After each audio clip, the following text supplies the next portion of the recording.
한국 고대사 없애려 일본사도 왜곡.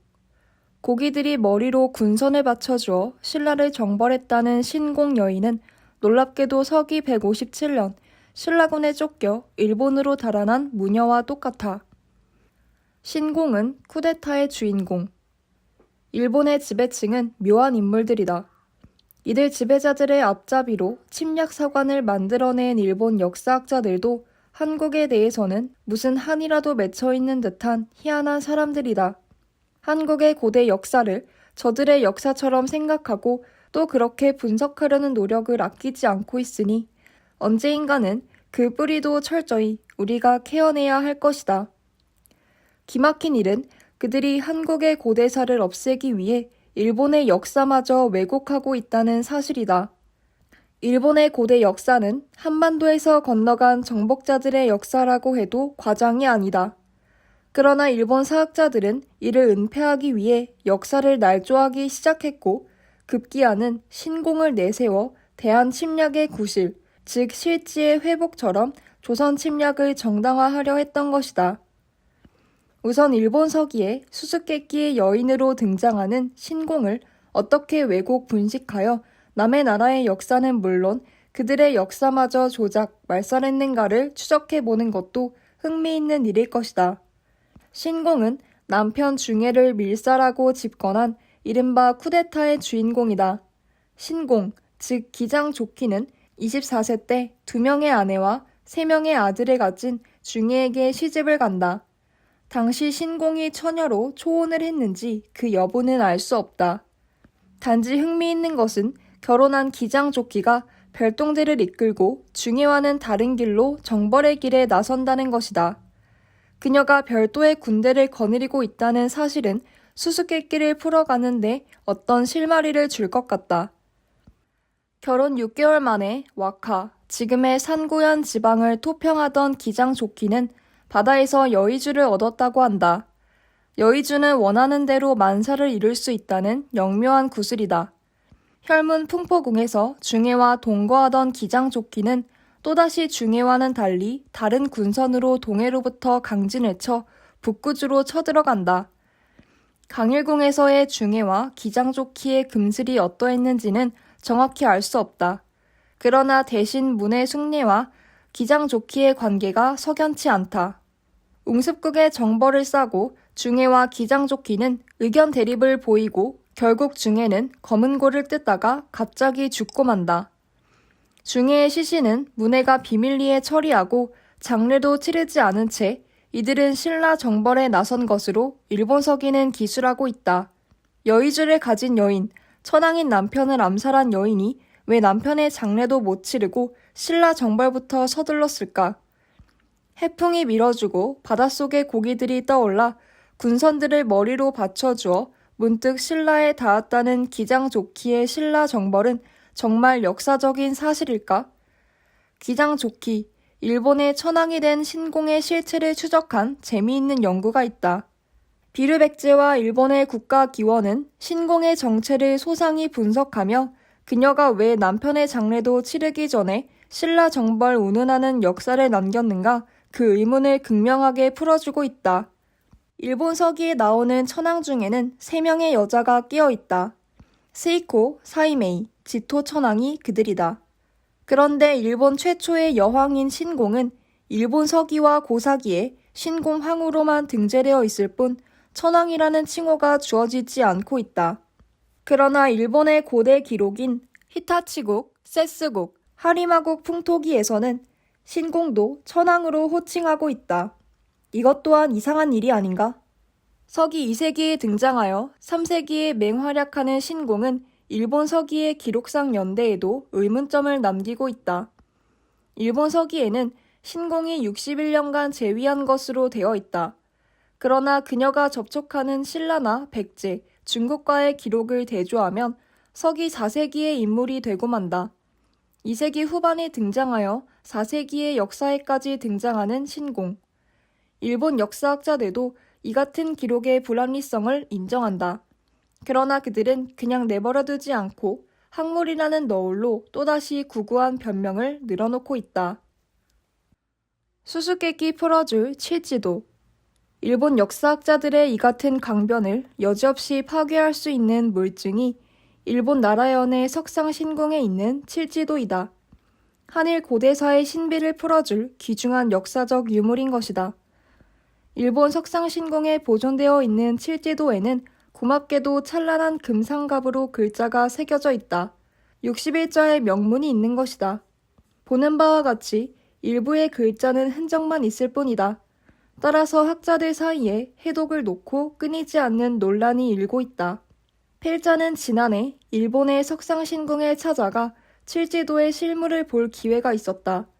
궁사인 모리 씨를 어렵게 설득해서 일본 국보로 지정되어 있는 칠지도를 본 것이다.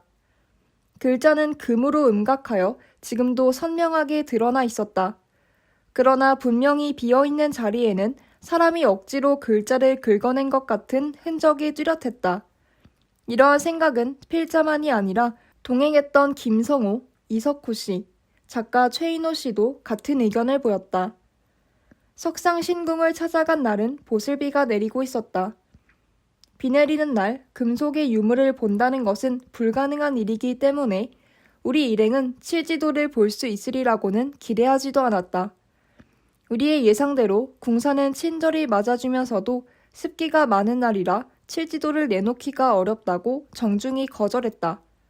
우리 일행은 구주를 거쳐 일본 고대의 천황들이 입국하는 과정을 살피며 석상신궁에까지 온 것이라고 진지하게 말했다. 궁사의 성은 한반도계가 아니냐는 물음을 은근히 비치기도 했다. 부여를 방문했을 때 이 문화원장의 극진한 안내를 받았던 궁사는 묘한 표정을 짓더니 며칠 묵다가 날씨가 개면 칠지도를 보고 가라는 것이었다. 우리는 일정도 바쁘고 칠지도는 다음에도 볼 수 있을 테니 사진만 가지고 가겠다며 자리에서 일어났다.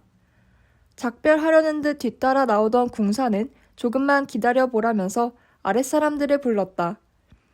큰 결단이라도 내린 듯 그는 환하게 웃었다. 내 성이 왜 변했는지를 어떻게들 아셨습니까?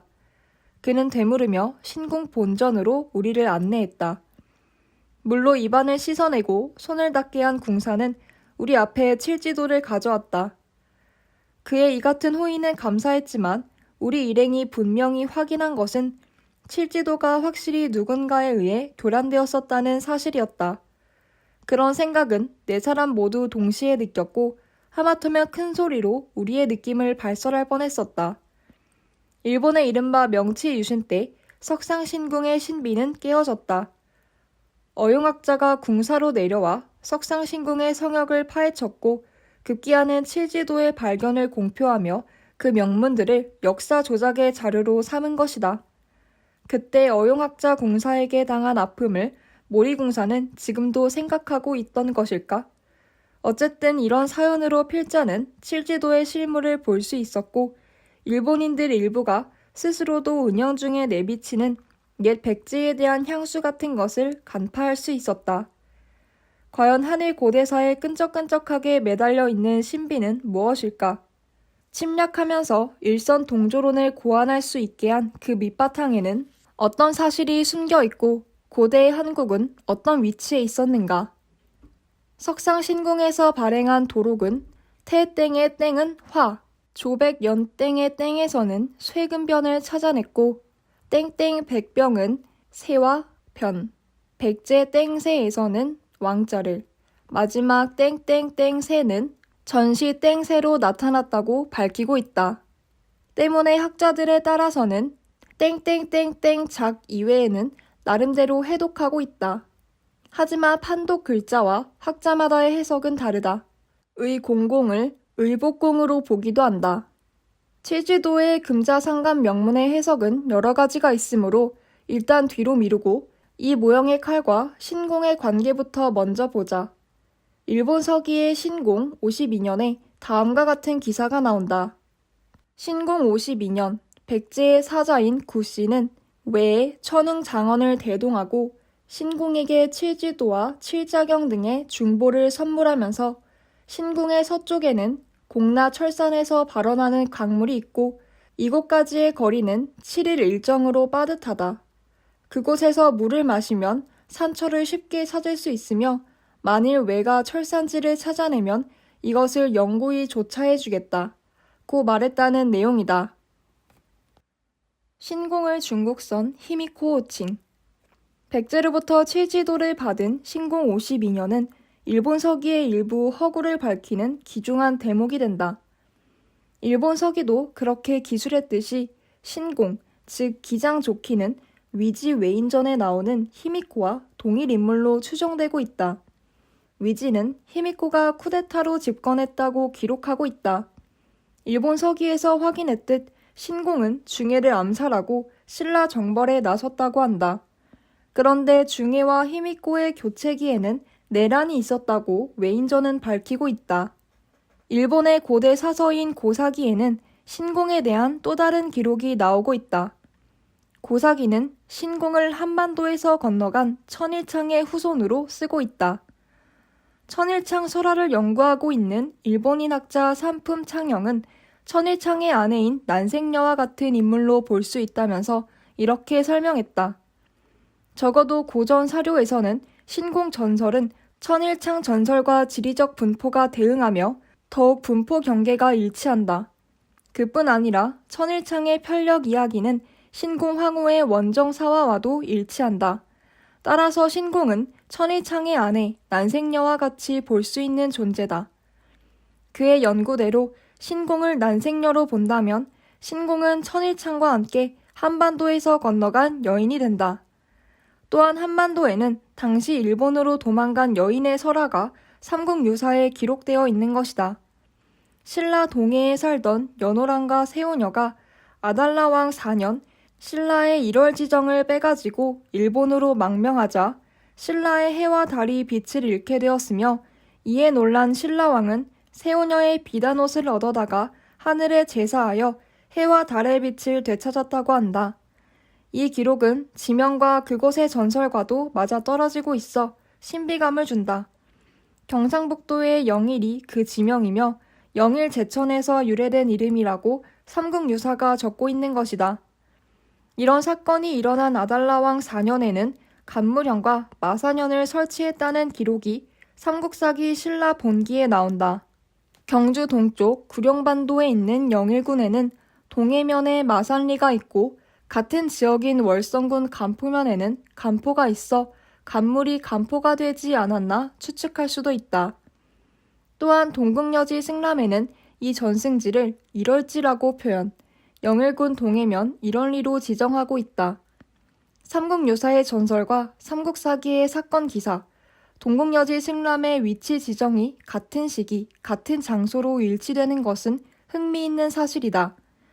연구자인 김성호 씨는 이 설화는 단순한 자연설화가 아니라 명백한 사건이 배경이 되어 있다면서 시간과 공간, 즉 시공성의 일치는 역사 복원의 기본 작업이라고 강조했다. 그는 다시 연호랑 세오녀의 탈출, 망명 사건은 삼국사기의 다음 사건으로도 뒷받침된다면서 그 당시 상황을 이렇게 복원하고 있다. 신공은 세오녀와 유사점 많아. 삼국사기 신라 본기에는 마사년이 설치된 9년 후인 서기 166년 일유식지라는 일식 현상이 기록되어 있다. 따라서 삼국유사의 저자 이련스님은 연호랑이 일본으로 건너가서 왕이 되었다는 이야기를 정사 기록에서 찾을 수 없자 연호랑을 신라의 동해에 살던 작은 지역의 소왕, 즉 고대 부족 집단의 추장으로 보았다. 그러나 일본 천황의 왕후가 중국식 호칭과 화풍의 두 가지이며 스진 천황의 경우 추호인 미마기 천황이 그의 출발지였던 미마나에서 유래되었다면 신공 황후의 추호인 기장조키는 우리나라 부산의 동쪽 해안인 기장에서 유래되었다고 보아야 한다는 것이다. 그렇다면 족, 즉 발은 국, 원, 야를 뜻하는 벌에서 빌어온 글자로 볼 수 있어 기장조키는 기장벌의 여인으로 풀 수 있다는 것이다. 때문에 경주 월성에 도읍한 신라가 주변 국가들을 병합하기 시작하면서 서기 157년경에 이르러 구룡반도 일대에 마산현과 간무현을 설치하자 마산현에 자리 잡았던 소왕국 집단은 이곳을 떠나지 않을 수 없었으며 신라군의 추격을 받아 기장까지 쫓겨난 이들은 길이 바다에 막혀 더 이상 갈 수 없게 되어 바다를 건너 새 대륙으로 망명했다는 이야기가 된다는 것이다. 이들이 망명한 직후 옛 사람들에게 공포의 대상이었던 일식이 일어나자 이에 대한 두려움으로 소왕국을 정벌한 신라인들은 무녀였던 세우녀의 비단옷을 구해 이들이 살던 곳에서 하늘의 제사진에 영일이라는 지명이 생기고 설화도 탄생했을 것이라는 가설이다. 이 연구는 삼국유사의 설화와 삼국사기의 사건 기사, 특히 일식 현상과도 시공상으로 합치 않은 역사 기록들을 밝혀내고 있다. 뿐만 아니라 신공의 추호인 기장조끼가 기장벌의 여인을 말하는 것이라면 일본 사학자들이 근세에 와서 억지로 떼어놓으려는 신공, 힘있고 난생녀, 세우녀가 동일 인물임을 밝히는 결정적인 연구가 된다. 고대 동양 삼국에 각기 다른 이름을 남기고 있는 이 희대의 여인은 과연 누구인가? 이 여인의 활동 연대와 사건, 치적들이 한 시공에서 놀랍게도 일치한다는 사실을 곧 발견할 수 있을 것이다. 일본 서기 주요 연대도 120년 올려. 일본 사학자들은 신공 55년에 사망한 백제 초고왕은 근초고왕을 잘못 기록한 것이라고 변명하고 있다. 이런 해석을 인정한다고 해도 또 문제가 남는데 교묘한 방법으로 공백매워. 일본 사학자들은 일본 서기의 주요 연대가 역사 기록들과 일치하지 않아 고민을 한다.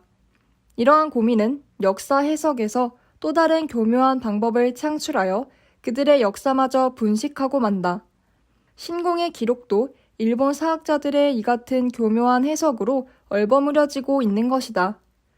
서기 2세기 후반에 등장하는 신공이 4세기의 역사에서까지 나오는 사실을 인정할 수밖에 없는 일본 사학자들은 120년이란 공백 기간을 이른바 이주가 민상론으로 메우려 하는 것이다. 이러한 허구는 일본 서기의 기년과 백제의 기년을 비교하면 그대로 극명하게 드러난다. 일본 서기의 신공 55년에는 백제 초고왕이 사망하고 신공 56년에는 백제 왕자 귀수가 왕이 된 것으로 기록되어 있다. 백제 제5대 초고왕의 서거 기년을 서기로 환산하면 214년이다. 그리고 귀수왕의 즉위 연도는 서기 375년이 된다. 일본 서기의 신공 연대 1년이 무려 161년 차이로 크게 벌어져 있는 것이다. 백제의 귀수왕은 제14대의 임금이다. 따라서 일본 사학자들은 신공 55년에 사망한 초고왕은 근초고왕을 잘못 기록한 것이라고 변명하고 있다. 일본 사학자들의 이런 해석을 인정한다고 해도 또 문제가 남는다. 신공 55년은 서기 255년으로 근초고왕의 사망 연도와는 120년의 차이가 드러나게 되는 것이다. 일본 사학자들은 일본 서기와 백제 기년 사이에 120년의 차이가 있음을 착안하여 이른바 이주간만 인상하면 일본 서기와 백제 기년은 일치한다고 주장하고 있는 것이다. 이 같은 이주가 민상론은 일본 사학계에서 일본 서기의 초기 기록 해석에 근간을 이루고 있다. 그러나 한국의 학계에서는 과거 일부 학자들이 충분한 검토 없이 일본 서기 초기 기록에 이주가 민상론을 받아들였으나 최근에는 반박, 부정하는 경향이 높아가고 있다. 특히 비류백제와 일본의 국가기원은 그 허구성을 다음과 같이 밝혀 철저하게 반박하고 있다. 이주가 민상론이 타당하려면 신공의 55년 이후 후반 기록만이 아니라 전반 기록에서도 똑같이 120년의 차이가 나타나야 한다는 것이다. 그렇지 않다면 이주가 민상론은 타당성을 인정받을 수 없다는 주장이다. 신공 52년은 일본 서기의 기년으로 볼 때 서기 252년에 해당한다. 이 연도를 이주가 민상하면 서기 372년이 된다. 신공 52년은 백제에서 칠지도와 칠자경 등 중보를 보낸 때로 일본 서기에 기록되어 있다. 앞에서 이미 보았듯이 칠지도에는 태땡 4년이라는 명문이 들어있다. 신공 52년에 백제로부터 칠지도를 받았다면 이 결자 기년도 이주갑이 인상된 서기 372년이 되어야 마땅하다. 그러나 일본 사학자들이 치지도를 집중 연구하고 그 명문의 기년을 다른 역사 기록과 맞추려 해도 아직은 큰 성과를 거두지 못하고 있다. 칠지도의 결자 기년을 해석한 연구를 보면 태땡 4년에 대응시킬 수 있는 6개의 연호가 드러난다. 한해 태초 4년, 위의 태화 4년, 동진의 태화 4년, 전진의 태화 4년, 서진의 태초 4년, 난경의 태초 4년. 이와 대조하면 신공 52년의 서기 기년과 가장 근접한 동진의 태화 4년도 3년의 시차가 벌어지고 있음을 알 수 있다. 하지만 일본 사학자들은 신공의 후반 연대만을 이주가 민상하여 사실로 인정할 뿐 전반의 기사에는 교묘한 주장으로 얼버무리고 있다. 이주가 민상, 칠지도와 안 맞아. 일본 문헌사학계의 권위라는 정상광정은 이런 주장을 펴고 있다. 신공기의 전반 기사는 제기 구사의 전승으로 역사적 사실을 전하는 것이 아니나 후반 기사는 백제기라는 고기록에 의한 것이기 때문에 조심해서 읽으면 이로부터 사실을 발견할 수 있다. 그러나 일본 서기의 관련 기사를 아무리 조심해서 읽어도 외사와는 관계없는 백제 왕력의 나열밖에 나오지 않는다는 것이 한국 학자들의 반박이다. 조선사 왜곡에 앞장서 조선사 편수의 수사관으로 참여했던 말송보아까지도 일본 서기의 일부 기록에 대해서는 백제 사서로부터 인용된 기사라 하더라도 기사 내용이 개별적으로 믿어질 뿐이고 국내 기사와는 아무런 관계가 없다고 고뇌를 털어놓고 있다. 일본 서기는 왜 타국의 왕력만을 나열하고 있을까? 신비스러운 일이다. 이러한 신비 또한 우리나라의 사학도들이 앞으로 연구해야 할 과제일 것이다. 일본 사학자들은 일본 서기가 백제의 왕력만을 나열하는 신비를 풀지 못하자 결국 그들의 역사라고 주장하는 일본 서기의 초기 기록마저 부정하는 웃지 못할 망발을 자초하고 말았다. 일본 서기는 위지 외인전의 히미코를 신공황으로 추정하여 집필했다. 따라서 일본 서기의 신공은 히미코와 같은 여인이어야 한다.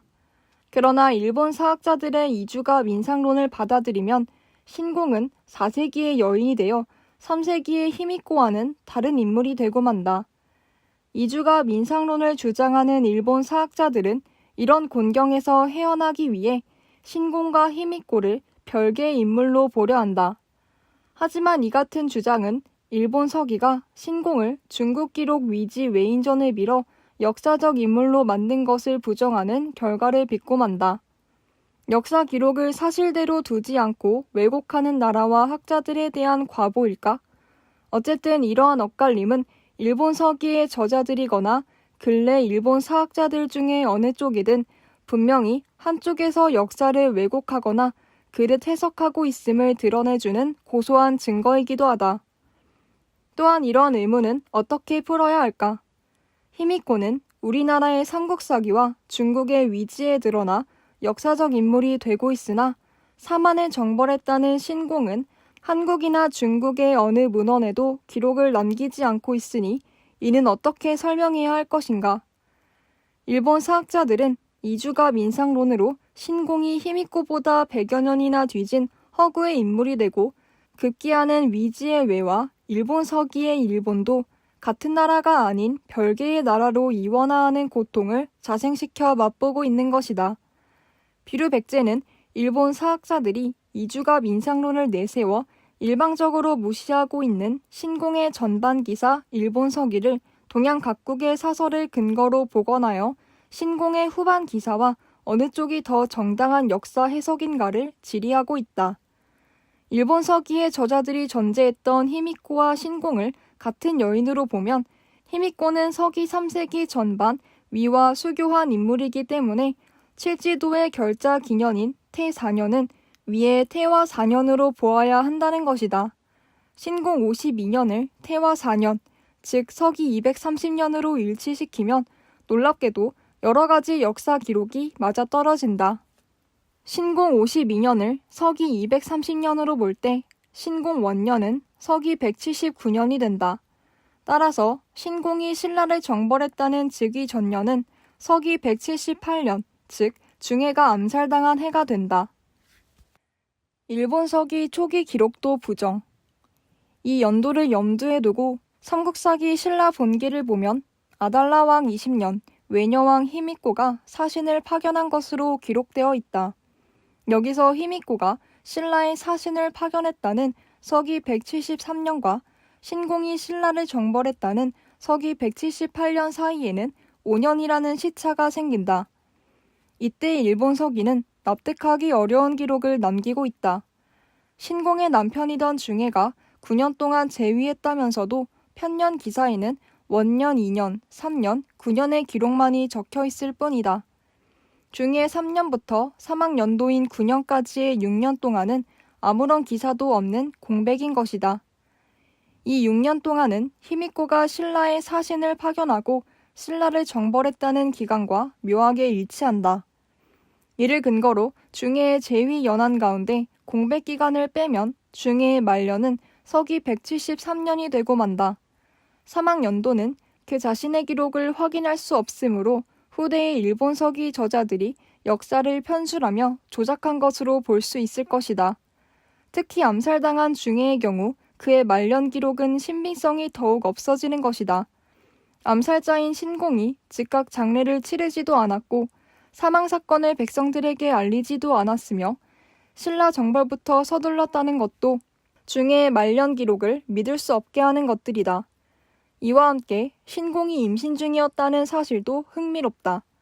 상대가 신공의 남편이 아닌 신하 문해숙례로 의심할 수도 있지만 당시 신공의 임신이 중해와의 관계에 의해서라면 기록에서 사라졌다가 호련히 사망하러 등장하는 것과 같은 중해 9년보다는 그나마 활동 기록을 남긴 중해 3년이 그의 말년으로 보아야 타당할 것이다. 이렇게 볼 때 중해 말년에 단행했다는 신라 정벌 연도는 히미코가 신라의 사신을 파견했다는 삼국사기 기록과 일치하게 된다. 정벌이냐 사신 파견이냐를 따지기 전에 당시 외와 신라가 접촉을 가졌다면 서기 173년이 유력하다. 그렇다면 중해와 신공의 교체기로 볼 수 있는 중해 기록의 공백 기간, 즉 왕통 단절 6년 동안에는 어떤 일이 일어났을까? 히미코와 신공 사망 연도 일치.